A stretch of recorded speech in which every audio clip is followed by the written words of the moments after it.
Hi everyone. Well, as promised, I'm here to give you an update about how my father's doing. So I'm going to start from square one and hopefully I can finish this within the time that this iPad is going to allow me. I think I have 15 minutes. Excuse my appearance. I've been through hell and back. Not really, but alright, so first off, I'll try and say this as quickly as I can, and this is for my Facebook viewers as well as everybody else, friends and family who know me and know my father. My father needed to have open heart surgery. He needed to replace one of his valves, his aortic valve, I think it's called, and he was going to get a double bypass. So he went into surgery on the 21st, as most of you know. He had a mechanical valve put in, and he only needed to have one bypass.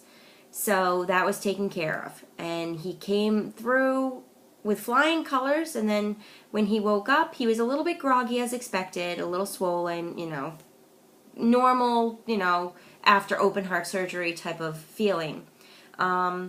Then we noticed that the right side of his body wasn't really responding as well as the left. His mouth would kind of droop a little bit. He wouldn't have that much mobility in his hand or his foot. And also his speech was slurred.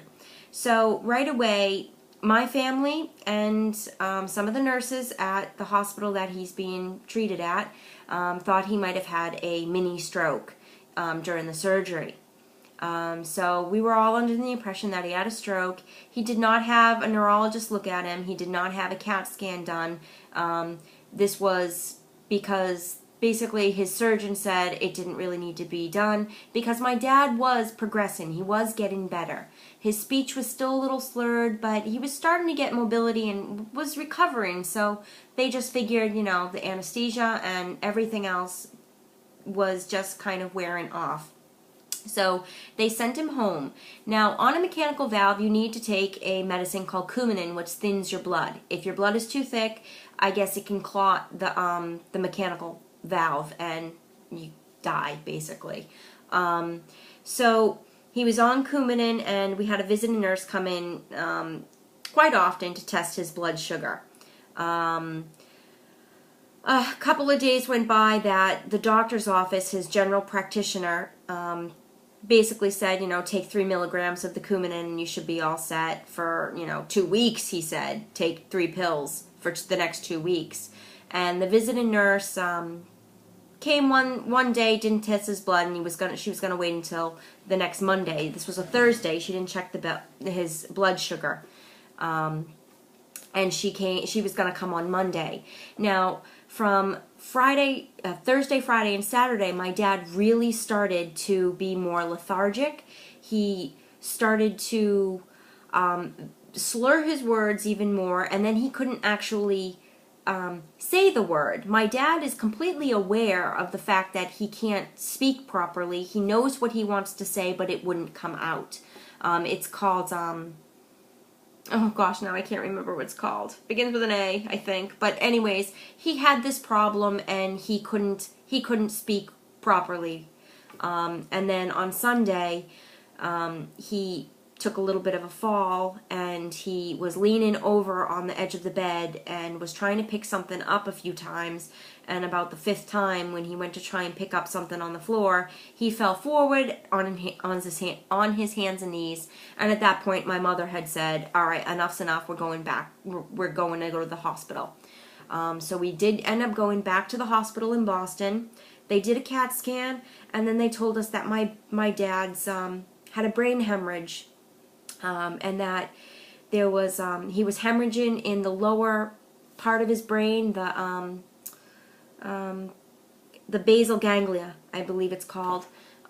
He had a brain hemorrhage, and when they checked his blood sugar level, which the Coumadin, thinning of the blood, it was at 0.7. That is way, way too high. So basically they thought that, he had a busted artery from the stroke that he had during surgery, and then that, started the brain hemorrhaging. So he was in the ICU in the cardiac unit for a little while, for Sunday, Monday, and then Tuesday he was just progressively getting worse. He wasn't now able to lift up his right arm at all. He was having minimal movement in his right leg. And just, he was really, really deteriorating a lot. So the neurology team wanted to do a MRI. So they did one MRI, and then it wasn't that it was inconclusive, but they wanted to take another MRI with more splices of, my dad's head. And when they looked at the MRI that really took more images, they found that he did not have a stroke, and he did not have brain hemorrhaging, but he has a mass in the basal ganglia, and they didn't know what the mass was, but it's a mass.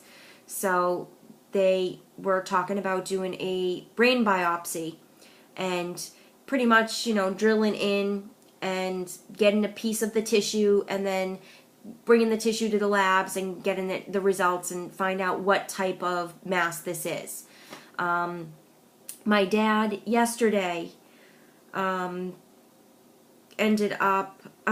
today. My dad today. This is all happening like boom, boom, boom, boom, boom, boom, boom. So it's really overwhelming. I'm not getting the dates right, but this morning, my dad had stopped breathing, and he kind of coded, and they needed to come in and they needed to put the breathing tube back in him and needed to get him back to being stable.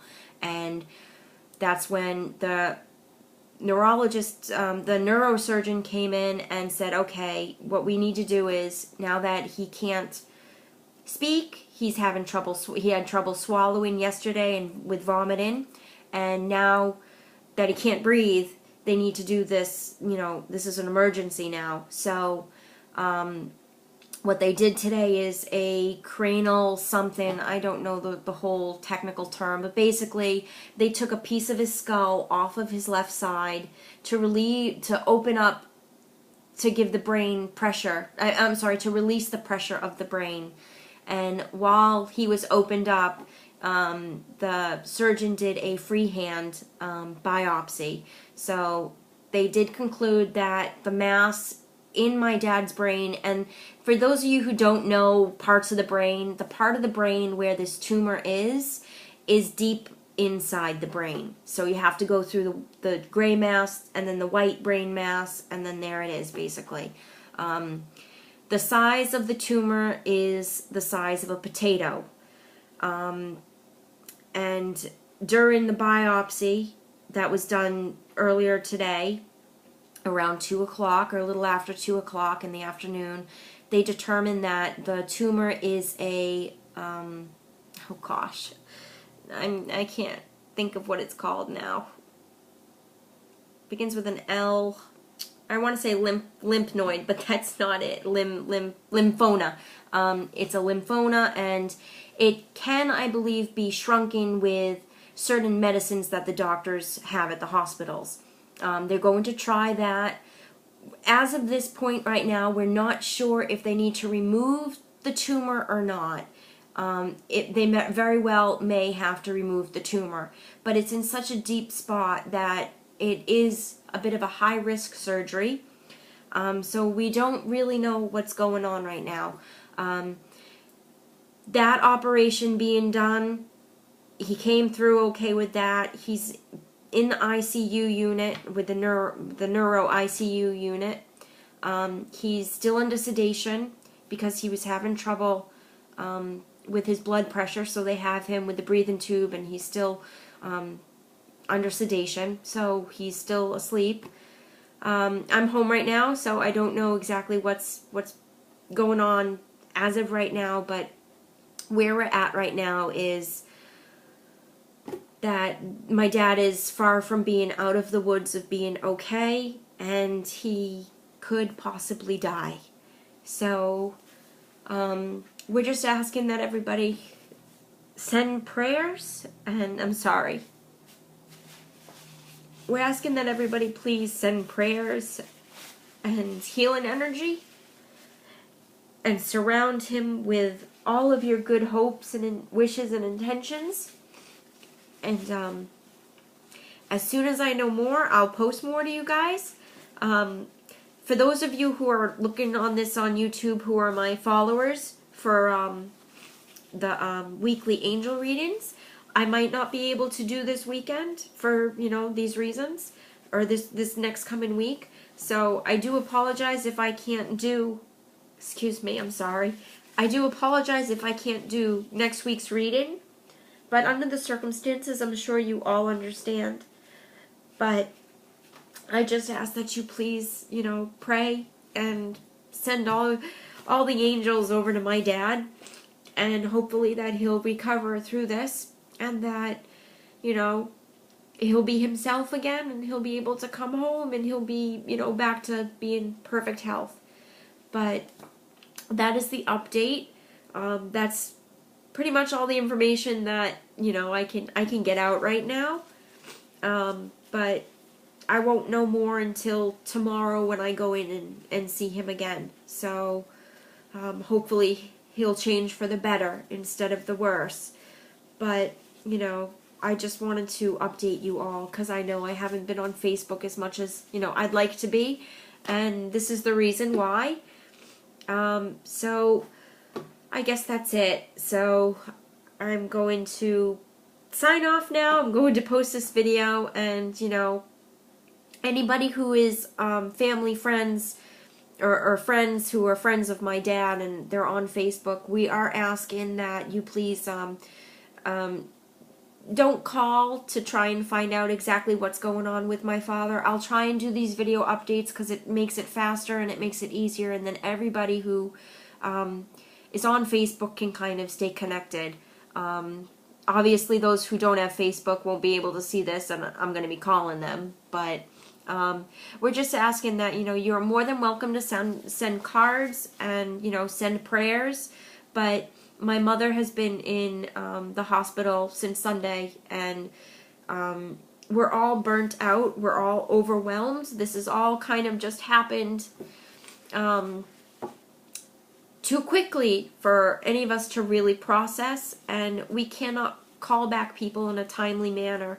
And you know, when I get home, it's about, I mean, tonight's an early night. I was home at 10, but I haven't been getting back until about, you know, 11 o'clock, midnight, and it's too late to call people, and then I'm out, you know, the next morning or in the early afternoon, so I can't call people.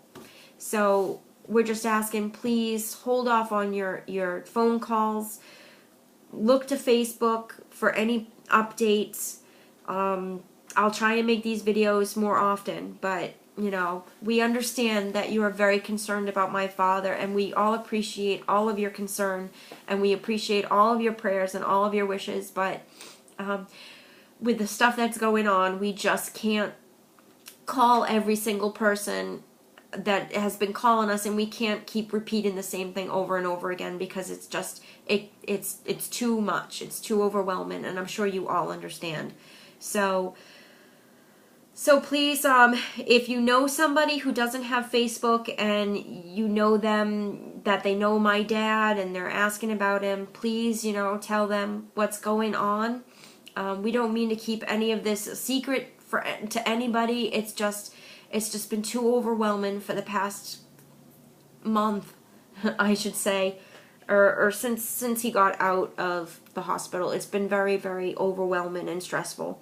So I'm sure you all understand. All right, so hopefully the next time I'll see you, I will be in better spirits, I will look better, and more importantly, my father will be alive and well. But again, please pray for him. Please send him all the healing energy that you can. And I send you all love and light, and I will talk to you all soon. Namaste.